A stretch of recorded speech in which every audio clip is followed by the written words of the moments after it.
Hi folks, Canadian Prepper here. This is going to be the first part of a series on pandemic preparedness in Canada. And I wanted to start off by talking about the issues of the Canadian government's policies and procedures as they pertain to pandemic scenarios. And this is going to be sort of a four-part series, and it might even turn out to be longer than that as time goes on, but there's going to be four general areas that I'm going to focus on.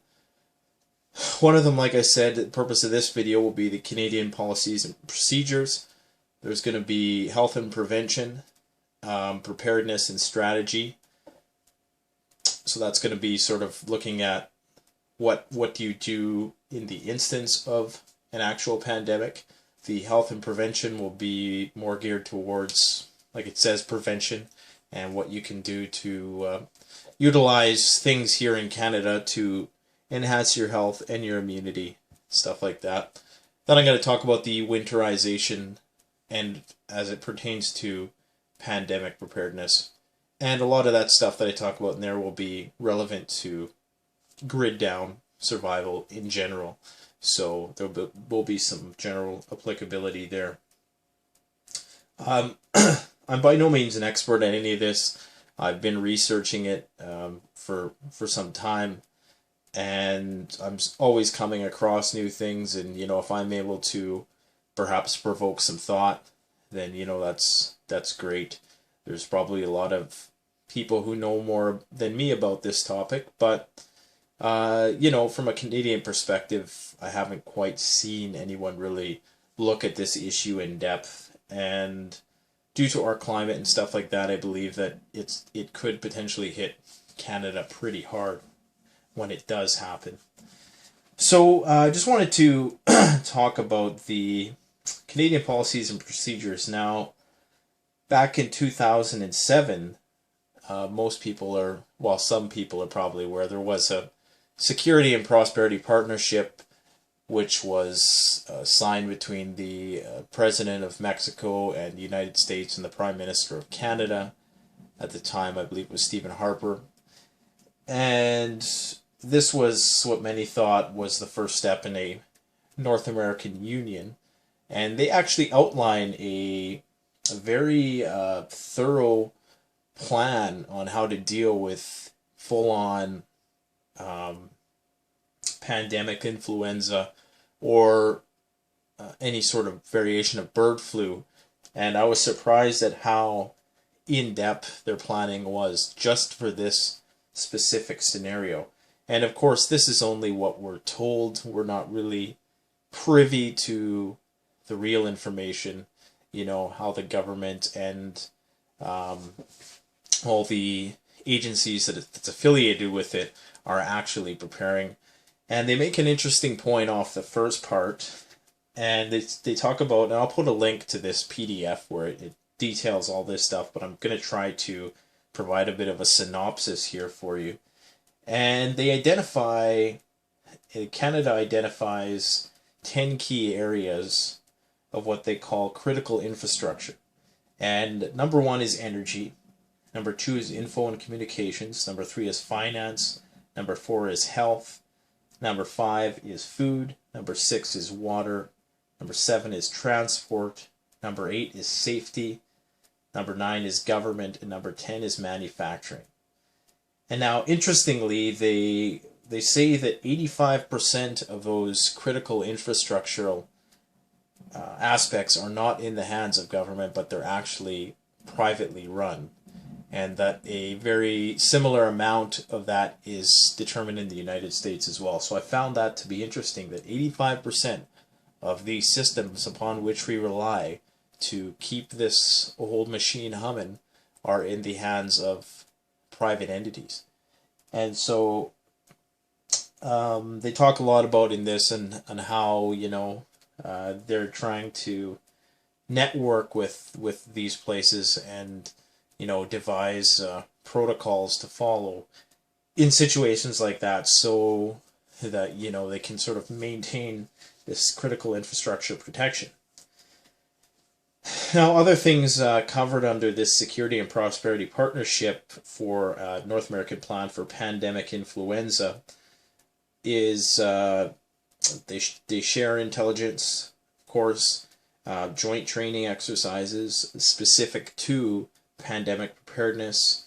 They talk about border control, quarantine measures, and of course the infrastructure protection. Now, they really go into a lot of detail, and I'm not going to go too much. A lot of it is kind of, it's written for the public, so like I say, they sort of beat around the bush a bit, but you can pretty much get what they're getting at. Now, the list of critical infrastructure, interestingly, was slightly different for the United States, and which I found kind of interesting. Their first priority was banking and finance, so go figure.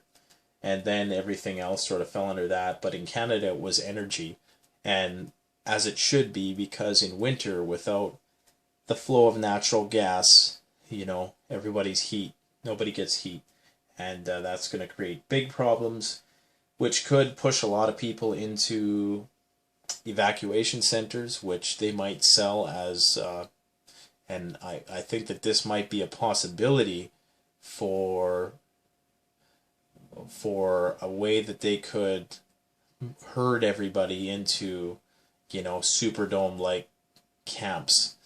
They could use the promise of heat, and a lot of people who are cold, it's not going to take much to get them moving into these evac centers.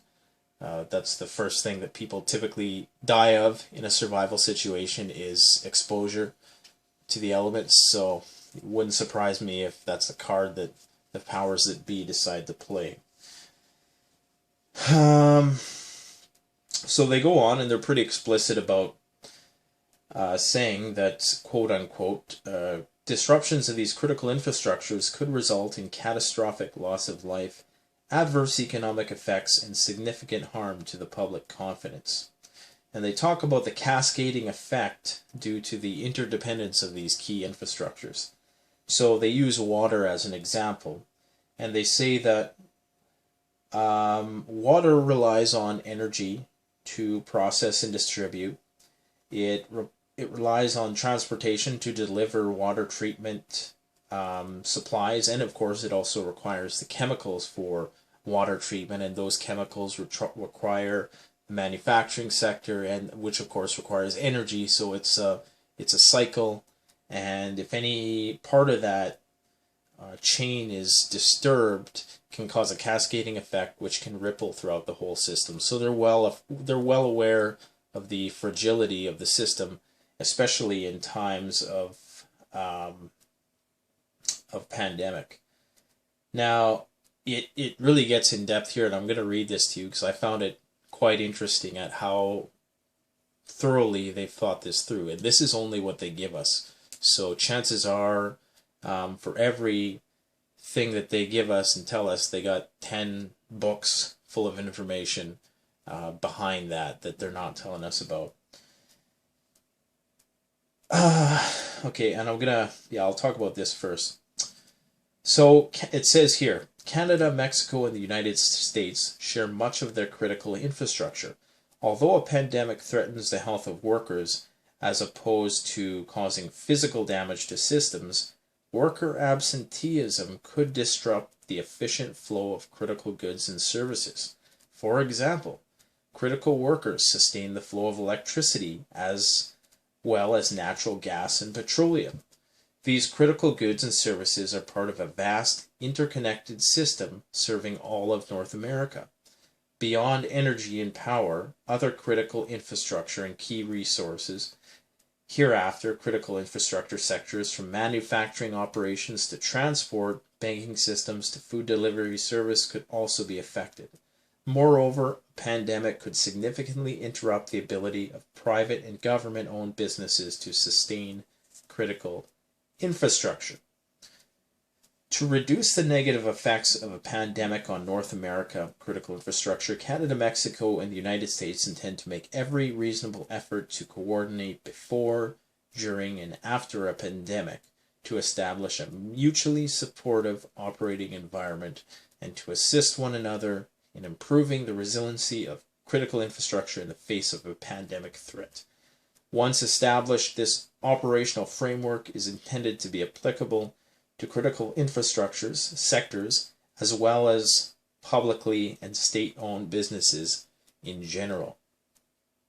Okay, so what they're essentially saying is that, well, they say it explicitly right here. They say the provisions according to which Canada, Mexico, or the United States may request emergency response assistance from one another include when national, human, or material resources are overextended. So essentially they're saying that once any system within either Canada, Mexico, or the United States becomes overstretched, once the healthcare sector, say, exceeds its surge capacity, which is basically the capacity of a healthcare center in times of crisis such as this, once they exceed that, they can bring in reinforcements from these other countries, be they healthcare or military or whatever the case might be. And this caused a lot of controversy when this was first put out, I recall, back 6-7 years ago. So other conditions on which they can ask for assistance are when an avian or pandemic influenza event in any of the three countries poses a potential threat to either of the other two countries. So that's quite ambiguous. So what a threat is, who knows? 2 or 3 people with bird flu, does that mean that the United States can, send some troops in to assist with quarantine measures? I don't know. It's ambiguous, which is just how they like it. And number 3, when an avian or pandemic influenza outbreak requires robust coordination of the North American response in order to minimize the risk to animal and public health, minimize damage, and provide the basis for long-term and social and economic security. So, a lot of interesting information in this write-up. And they also identify, explicitly they identify key resources, and they identify them as commercial facilities, dams, government facilities, and they put this one last, nuclear power plants. So I'm pretty sure they're well aware of the possibility of, these nuclear power plants, should they exceed their emergency measures, which I believe typically are in place for a couple weeks at the very least. Should they go unmanned and, should there be meltdowns, stuff like that. I'm pretty sure they're well aware of that, and at least that's good that they realize that, and they're not stupid. They don't want to contaminate the whole place. And interestingly enough, I watched a movie the other night called Extinction, where there's a zombie pandemic, and of course, zombies are metaphors for a lot of things, but there was a zombie pandemic, and what started to kill the people who survivors wasn't the zombies, but it was the radiation in the air due to the unmanned nuclear power plants. So that could definitely be a huge problem, potentially. One more thing I want to say about evac centers, and one reason why I'm really skeptical and why I would try to find every means to not go to one if necessary, is that if you have a pandemic that's breaking out and it's in the dead of winter in Canada and it's minus 30 out and people's homes are freezing, and you put them all into one large area, one enclosed area that's, allows for no individual quarantine, it's basically a recipe for disaster. You're probably, you could try to screen people before entering these places, but chances are, one or two people is going to be infected and you're going to get the whole place infected. So that's why I would totally advise against going to these camps if at all possible. I'm going to talk a bit about, based on the research that I've done, how you can winterize a home and not have to go to those places. Even if you are in the city, there's options. Obviously, if you live out in the country, there's a lot more options, and that would be ideal if you had the energy to get there. And so this is just part one, and I just wanted to set it up there. And so I'm probably going to talk a bit more about this, Canadian policies and procedures regarding this. And that's going to vary from province to province too. So depending on, what province you live in, it could, the implementation of this policy and procedure could be different.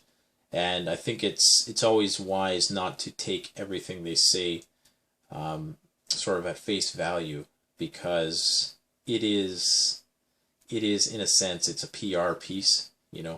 What they're really planning is not, nothing we're ever going to be aware of, and they're always going to sugarcoat it to make it sound nicer than it's actually going to be. So when 85% of our key critical infrastructure lies in the hands of private interests, it doesn't make me very confident in our ability to deal with a situation like this in a very fast and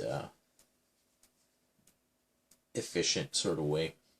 So tell me what you think about this, and if you have any thoughts, other thoughts regarding on how perhaps the authorities will respond to an issue in Canada should it arise, as it pertains to pandemic preparedness. I know there's a lot of other possible scenarios, but I'm trying to keep this focused on just that key issue. And like, comment, subscribe, by all means, share, and Canadian Prepper out. Talk to you soon.